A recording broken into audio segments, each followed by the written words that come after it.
kangit-ngit o mga suliran sa kalibutan, suliran sa mga kabataan, nagkadaiyang korupsyon sa katilingban, ug bisan sa atong simbahan, adiksyon o suliran sa droga, panagbahin-bahin sa katawhan, sa relihiyon o tinuhuan, ug uban pang mga suliran, unsay mga hinungdan ni ining tanan. Tungod ni ini nahimugso na tao kining tulumanon, lamdag sa kahitasan, tulumanon nga muayag, mubatbat ug mutubag ni ining tanan. Uban ni ining inyong sulugoon, Silbert Dondoyano alias Veritas. Lamdag sa kahitasan! Lamdag sa kahitasan! Ang maong tulumanon, inyong madungog matag adlaw, Lunes hangtod Sabado, sa may alas 6:30 ngadto sa alas 7 sa gabi. Ug sa adlawng Domingo, alas 2:30 ngadto alas 3 sa hapon.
Okay, niyan usab ang tulumanon nga giuluhan, lamdag sa kahitasan.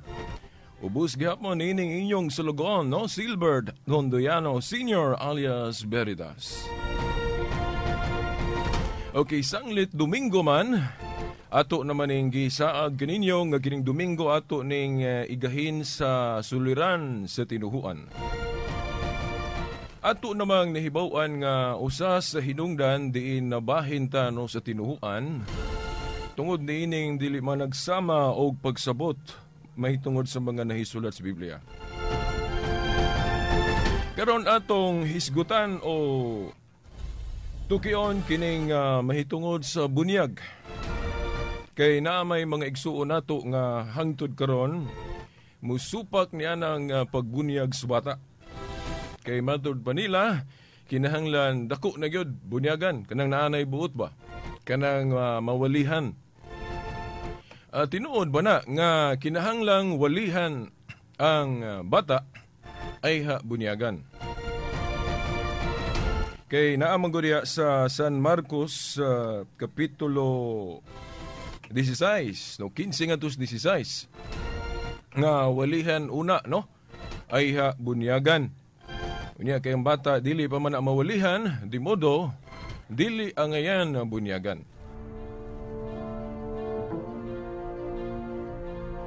Mga tinahod nga tigpaminaw, sa Biblia kung atong basahon wa gyud tay mabasa nga tungod kay ang batang masuso dili pa mawalihan, dili angayan bunyagan. Di ba mo niya to pong hagit sa mga igsuon nato nga mga dili katoliko nga supak niya ng bunyag sa bata. Kay moingon man sila nga ang bata lagi nga masuso, dili pa man mawalihan, kay wa pa man buot, so dili angayan bunyagan. Pero ang pangutana, naabay pagtulunan sa Biblia nga ingon ana?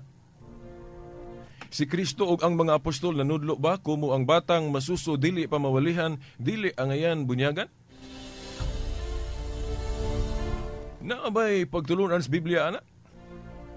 Ako dugay-dugay naman kong basa sa Biblia, wa gyud ko'y nabasa nga Kumo ang bata, dili pa man masangyawan, di pa man mawalihan, dili angayan bunyagan. Gani, kung muadto ta sa lohika, logic,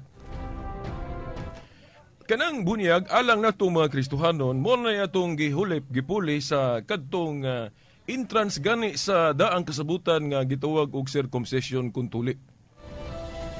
Di ba? Niadto ang entrance sa ginghirian sa Dios. Kinahanglan tulion ka o i-circumcise ka. Unya timan-an biya nato nga niadto kanang circumcision wala kanay pagpihig, no? Mabata ka madako kung wa pagyug ka matuli, wa pagyug ka ma-circumcise, kandidato gyud ka niya ng tuli. Hinoon diri sa Bag-ong Testamento, dili naman tuli ang atong entrance sa ginghirian sa Dios, sa ginghirian ni Kristo. Ang ato namang kanang gitawag og sacrament of baptism o kanang bunyag. Sa ato pa kung atong i-pattern na sa kadtong entrance nila sa unang walay pagpihig, no, apil ang bata, but pasabot diri pod sa Bag-ong Testamento, kining bunyag apil pod ang bata. Yan naman sa Biblia, no?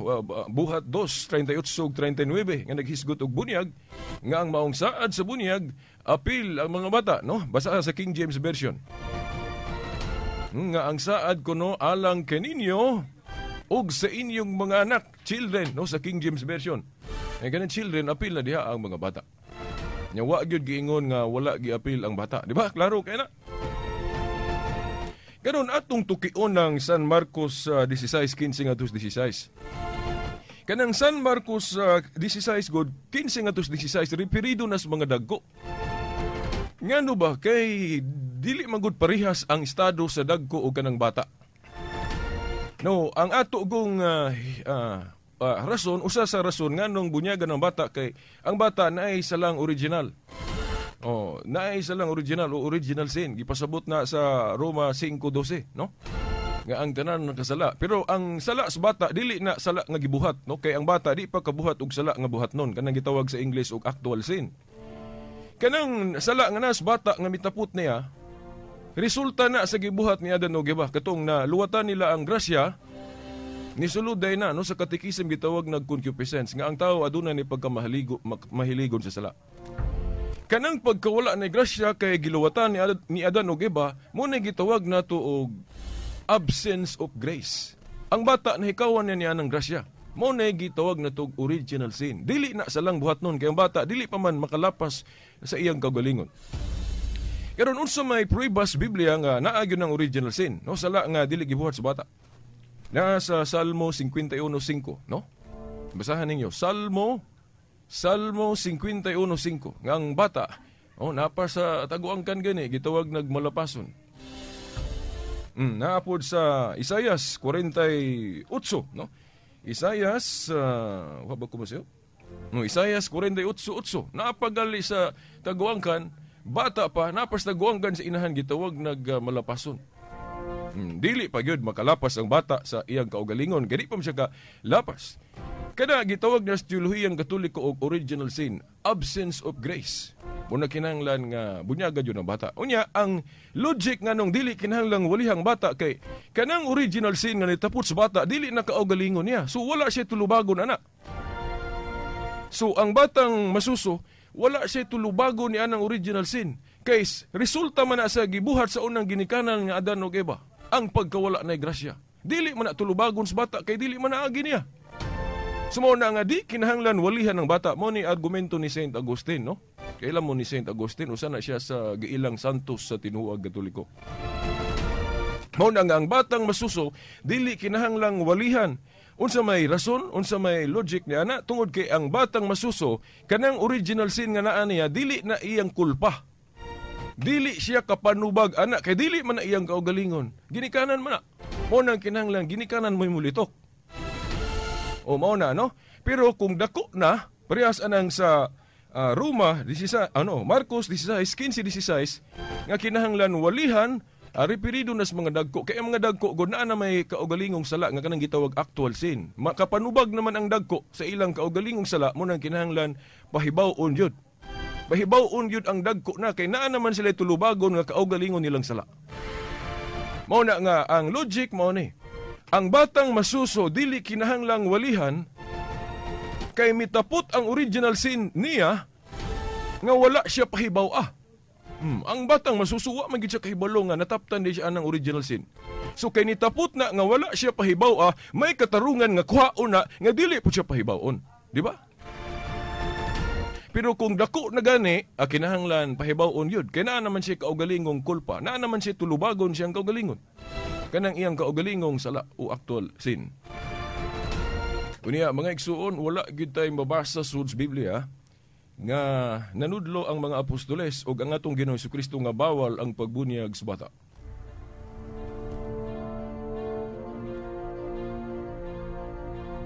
Nga sa ato pa di ay, kanang pagtulunan nga dili ang ngayon bunyagan ng bata pagtulunan na sa tao. Wala na sa Biblia. Kaya di magyud mabasa sa Biblia. Nga si Kristo ug ang mga apostoles nanudlo nga ang bata dili ang ngayon bunyagan. Kanang masuso. Wala. Kanang pagtulunan na, diri na naabot sa mga protestantismo na. Gali, dili tanang protestante supak anang bunyag sa bata. Kaya sa akong nahibawan, kanang mga Lutherans, dili man na sila supak sa bunyag sa bata. No? Na ako'y mga nahibaw ang mga grupos protestante nga dili supak anang bunyag sa bata. Pero daghan po nga supak, no? Labi na kini mga bag-oron ng mga tukod-tukod ng pundok, supak sila ana. Pero kanang pagtulon ana, wala gid sa Biblia. Wa gid bisag usa ka bersikulo sa Biblia nga si Kristo ug ang mga apostol nanudlo nga bawal ang pagbunyag sa bata.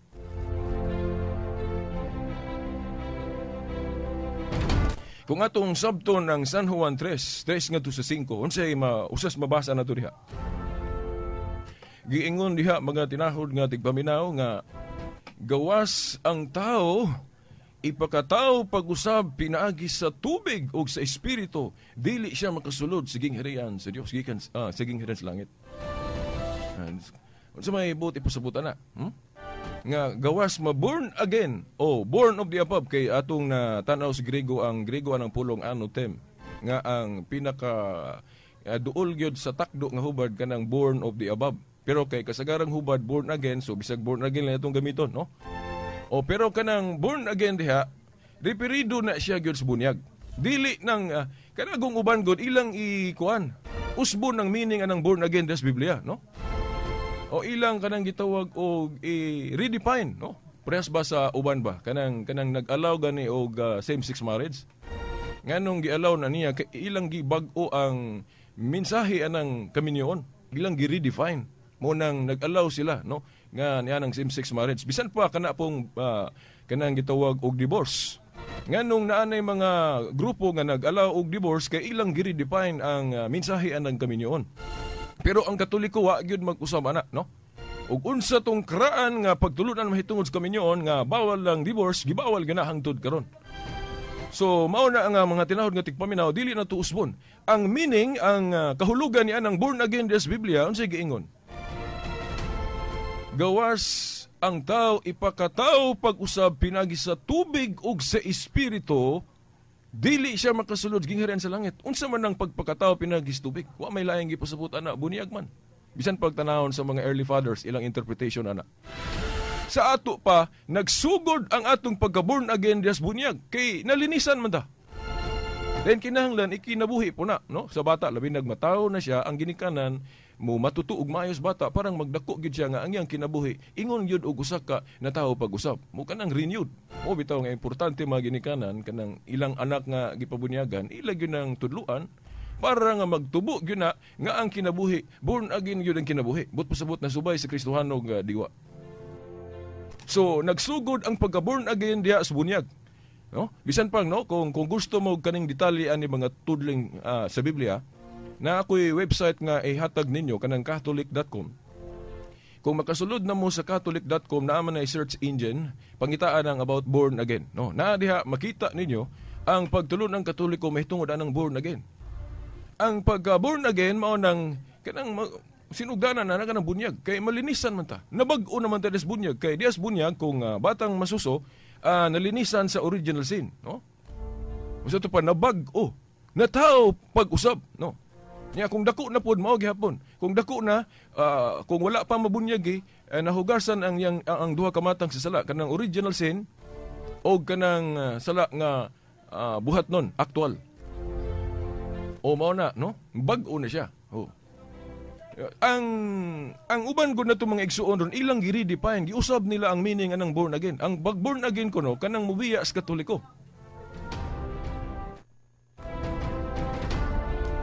Ang pag-born again ko no, matod pa nila, kanang magbag-o ka, magbinutan ka, nga mubiya ka sa Katoliko. Mga igsuon, wa gyud tay mabasa sa Lord's Biblia nga ang pag-born again mao nang pagbiya sa Katoliko. In fact, ang pagbiya sa Katoliko supak na sa gipadudlo sa mga apostol. Unsay prueba? Diya sa 1 Juan 2:18 nga 2:19, unsay giingon ni Juan? Nga adunay mga gani grabe kay pulong antikristo pagaling tawag. Mga antikristo kuno usa sa kinaiyan niini nibiya ni sila sa pundok nga orihinal. Kay ang tinuod nga sakop gyud sa gingharian ni Kristo o sa simbahan gitukod ni Kristo magpabilin. Kay ang mubiya isipong dili tinuod sakop, kay ang tinuod sakop magpabilin. Kay kinigong pagpasakop sa simbahan nga gitukod ni Kristo mura man kaminyoon. Bawal man ang divorce ani kining kanang pagbiya. O kanang duna gali tay kinaiya nga matalikdanon, mabiyaon kana dili na Christian pagtulunan, dili na Christian nga kinaiya. Kana kinaiya na sa gikasabukos pagingon, kinaiya na sa amahan sa kangit-ngit ang yawa. Di ba? Ang unang nibiya sa Diyos, ang yawa. Si Lucifer, nga naman, pinagi sa iyang pagrebilde, no? Sa iyang magbubuhat. Muna nga ang pagbiya sa tinuhuan nga gitukod ni Kristo, usa na ka pagpakita nga dili ta maunungon. O mao na nga kanang ilang definition sa born again wala na masubay sa Biblia. Kay ang definition sa born again mao nang mabunyagan ka then imong kanang ikinabuhi ang mensahe sa bunyag, no? Nga mao kanang pagsunod sa mga lakang ni Kristo o kanang pagsunod sa kabubuton sa simbahan, o mga pagtulunan simbahan. Kay nasa unang Timoteo 3:15 ang simbahan kun iglesia haligi og sukaranan sa gamaturan. So mao na ang hinungdan ngano nga ang bata kandidatos bunyag dili na angayan walihan kay mitapot ang original since bata nga wala siya pahibaw may katarungan nga kuhaon po ng original sin nga dili siya pahibawon. Pero kung dako na mao nang San Marcos 16 15-16 kinahanglang walihan. O mo na, no? Kanang original sin God da maguyuwa pa kahibalo hangtod unsa nang original sin kay ngano man kuno pasanginlan ang bata sa unang ginikanan. Well, ang definition o ang buti pasabutan ng original sin, absence of grace. Sangputanan na sa gibuhat ni Adan ug Eva. Dili na sala lagi nga gibuhat sa bata. Kay ang bata di pa man kabuhat og sala niyang kaugalingon. Okay, kanang giingon nila nga ngano man nga ang bata ang pasanginlan sa gihimo nga salaod nga gibuhat sa unang ginikanan Adan ug Eva. Mga igsoon dili na pagpasangil sa bata, no? Dili na pagpasangil sa bata. Kay ang pasanginlan sa naghimo sa maong salaod ang ginikanan ra gyud, no? Parihas ni sa usa ka istorya ba nga ang ginikanan ng usa ka pamilya nga nagwaldas-waldas sa ilang katigayunan. Ang ginikanan nagwaldas-waldas sa katigayunan. Dayon wala giingon nga ang bata ni apil pag waldas-waldas. Ang ginikanan ra. Dayon niabot ang panahon nga nahugno ang ilang mga negosyo ba. Buti pasabot niabot ang panahon nga naglisod na sila. Una bang karuta ba ang ilang negosyo sa laktod, nahulog na sila sa kawadon. Nakaroon kinsa may pasanginlan sa pag-usik-usik sa katigayunan. Matod pa sa istorya ang ginikanan ra, way apil ang anak. Sa ato pa, dili pasanginlan ang anak sa gibuhat sa ginikanan. Pero naay mapanunod sa mga bata, mga anak. Ang mapanunod sa mga bata mao kanang kapobrehon, kawadon. Ingon ana pod ang ehemplo sa original sin nga nas bata. Kanang original sin nga nitapot sa bata, dili na gibuhat sa bata.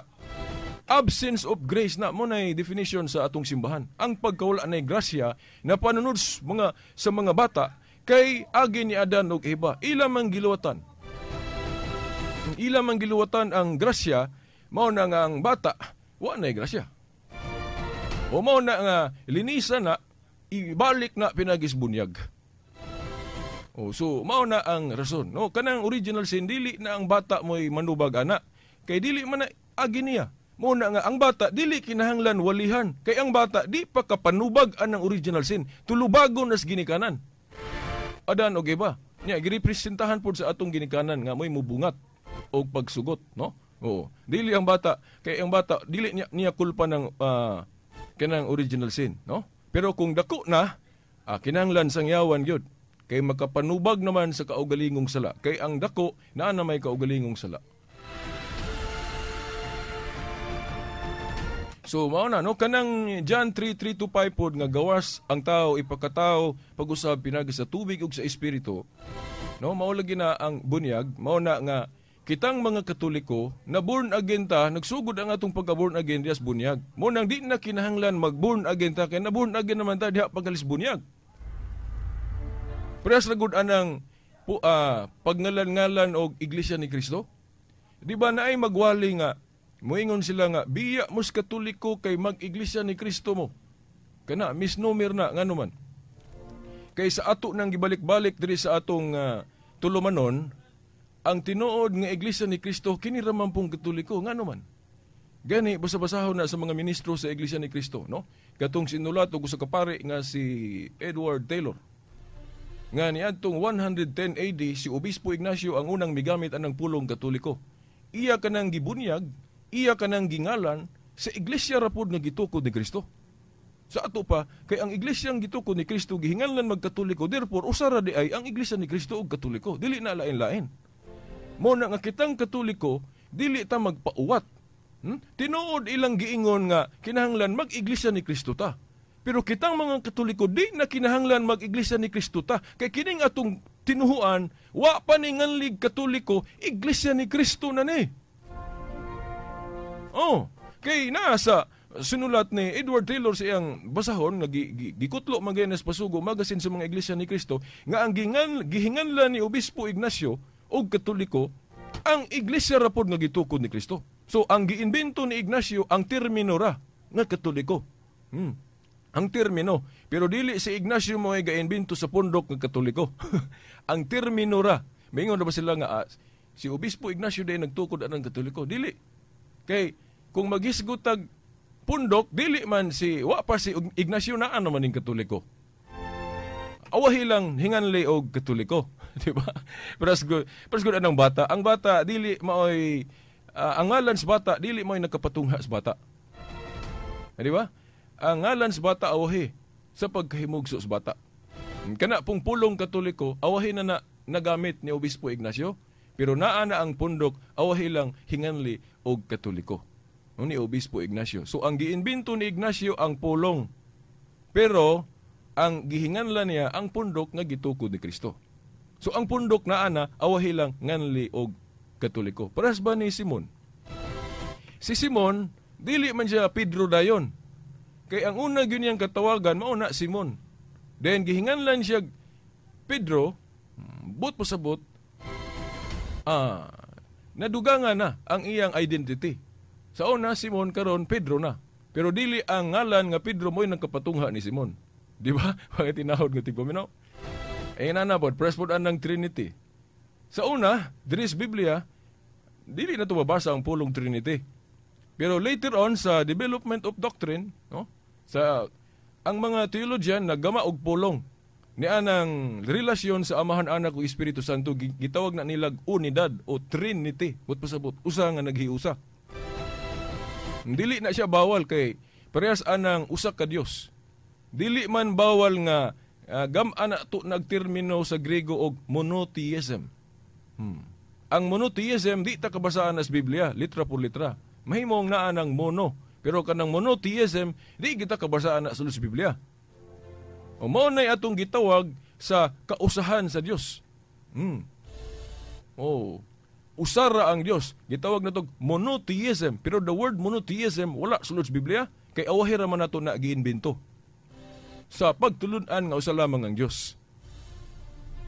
Inanabod, kining simbahan nga gitukod ni Kristo, gitawag og Katoliko, of course, gibase ra po na sa mga pulong ni Kristo sa Marcos 11:17 nga ingon si Kristo nga, di ba nasulat man na nga akong balay paganganlan kinig balay sa pagampo og alang sa tanang kanasuran. Ya kanang alang sa tanang kanasuran, No? Kung hubaro na to na sa usa ka pulong sa in English universal. Unya, pwede na tong gawion ang buhat 9:31 nga gahisgot og pulong Griego nga katoles. Then laing variation na sa Grego kataholes o kataholos. Nga sa in English throughout all. Nga kung atong i-translate sa kombinasyon sa Latin o kinatsila o Grego mo nang mo gawas ng pulong Katolika o Catholic. O muna nga natuman nga nahinganlan yung Catholic o universal o alang sa tanang kanasuran ni Obispo Ignacio kanang pagtawag sa pundo kagitukod ni Kristo.